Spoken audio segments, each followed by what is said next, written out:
చింటూ, చందమామ కథలు నువ్వు ఎప్పుడైనా విన్నావా? అప్పుడప్పుడు అమ్మ చెప్తుంది, వింటాను. ఒక చిట్టి కథ. అనగా అనగా అనగా ఒక అందమైన బొమ్మరిల్లు. అలాంటి చిన్న ఇంట్లో ఒక ముచ్చటైన కుటుంబం ఉందంట. అమ్మ, నాన్న, వాళ్ళకు ముద్దుల చిన్నారి. ఆ చిన్నారి పేరు బుజ్జి అంట. ఓహో, చిన్ని పాప కదా, అందుకని బుజ్జి అని పెట్టారా? అవును. బొమ్మల పుస్తకం చూస్తున్న బుజ్జికి ఒక పెద్ద ధర్మ సందేహం వచ్చిందంట. వెంటనే వాళ్ళ నాన్న దగ్గరికి వెళ్ళి, నాన్న నాన్న, మరి మనం చూసే ఈ రకరకాల పువ్వులు, చెట్లు, ఈ ఫారెస్ట్, ఇంకా ఈ టామీ, ఇవన్నీ ఎలా వచ్చాయి, ఎక్కడి నుంచి వచ్చాయి నాన్న అని అడిగిందంట. నిజమే కదా, నాకు ఇప్పుడు అలాంటి సందేహమే వస్తుంది. మరి వాళ్ళ నాన్న ఏం చెప్పాడు? అప్పుడు బుజ్జి వాళ్ళ నాన్న బుజ్జిని ఒళ్ళో కూర్చోబెట్టుకుని, అరే బుజ్జి, దేవుడు ఒక పెద్ద ప్రపంచాన్ని తయారు చేసి అందులో ఈ చెట్లు, జంతువులు, పక్షులు, వీటన్నింటినీ సృష్టించాడు అని చెప్పాడు. దానికి బుజ్జి, అది ఓకే, మరి మనుషులం ఎలా వచ్చాం అని మళ్ళీ అడిగింది వాళ్ళ నాన్నని. భలే భలే అడిగింది, నాకు కూడా అదే అనుమానం. అప్పుడు వాళ్ళ నాన్న, దేవుడు మొట్టమొదట ఆడం, ఈవ్ అనే ఇద్దరు మనుషులను తయారు చేశాడు.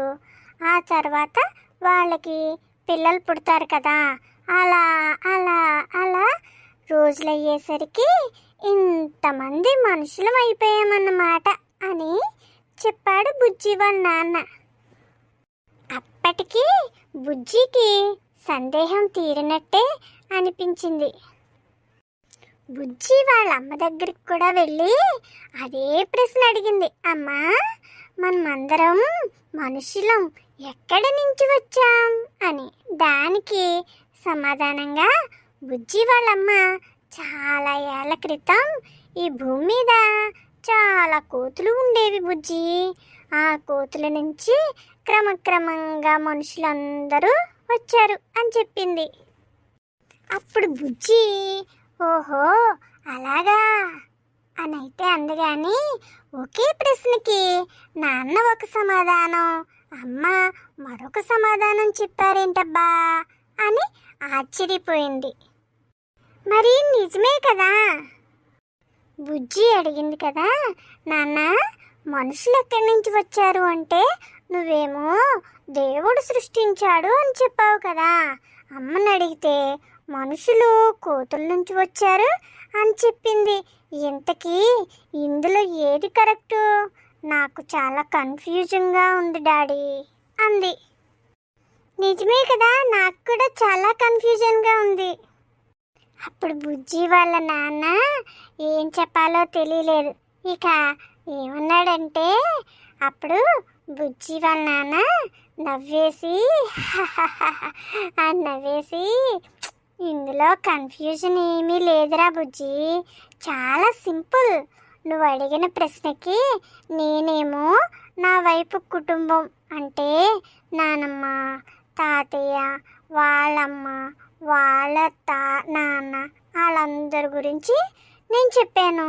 అమ్మేమో వాళ్ళ వైపు కుటుంబం గురించి చెప్పింది, అంతే అని నవ్వేశాడు. అంటే మమ్మీ వాళ్ళందరూ, అమ్మమ్మ వాళ్ళందరూ కోతుల డాడీ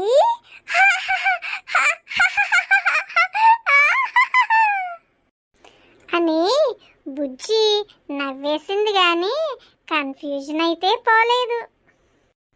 ఇప్పుడు సంతోషం అనే కథ చెప్తానే. ఉజ్జయినిని పరిపాలించే కుమారవర్మ ఎప్పుడూ అసంతృప్తిగా ఉండేవాడంట.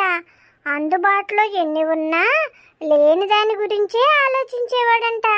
ఆయన ముఖంలో ఎప్పుడు విచారమే ఉండేది. అదే విషయం ఒక యోగిని కలిసి చెప్పాడు.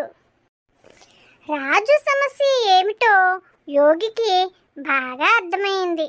సంతోషంగా జీవించే వ్యక్తి ధరించిన చొక్కా తెచ్చుకుని మీరు ధరిస్తే మీ సమస్య తీరిపోతుంది రాజా అని యోగి రాజుగారికి సలహా ఇచ్చాడు.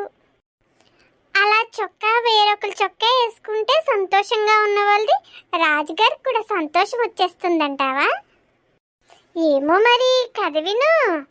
రాజు మంత్రులను పిలిచి మీరంతా చాలా సంతోషంగా జీవిస్తున్నారా అని అడిగాడు.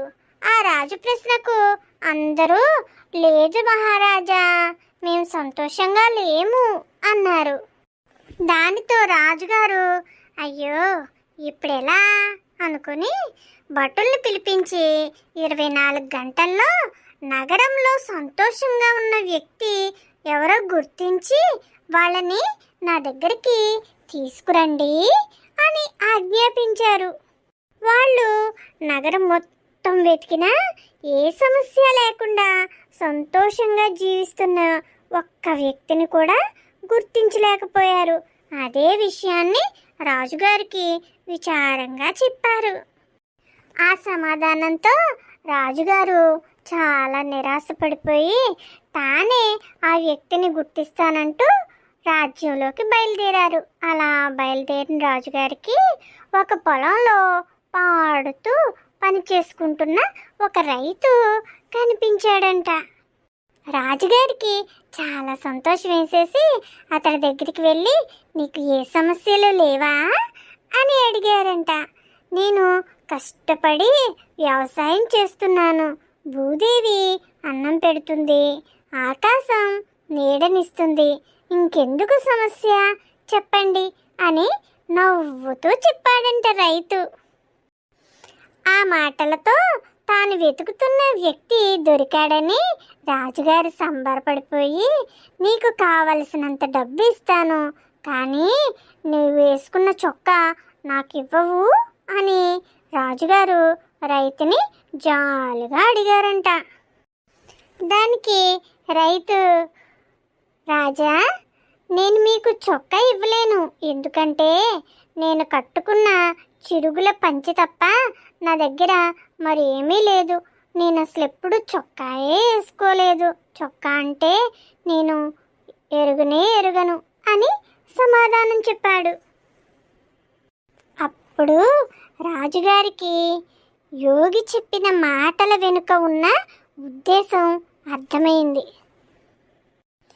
కనీసం ఒంటి మీద చొక్కా అయినా లేని ఆ రైతు సంతోషంగా జీవిస్తుండగా దేశాన్ని ఏలే తాను అసంతృప్తిగా ఉండడం సరికాదని, ఉన్న వాటిని వదిలివేసి లేని వాటి కోసం నిరంతరం ఆలోచించడమే తన దుఃఖానికి కారణమని తెలుసుకున్నాడు.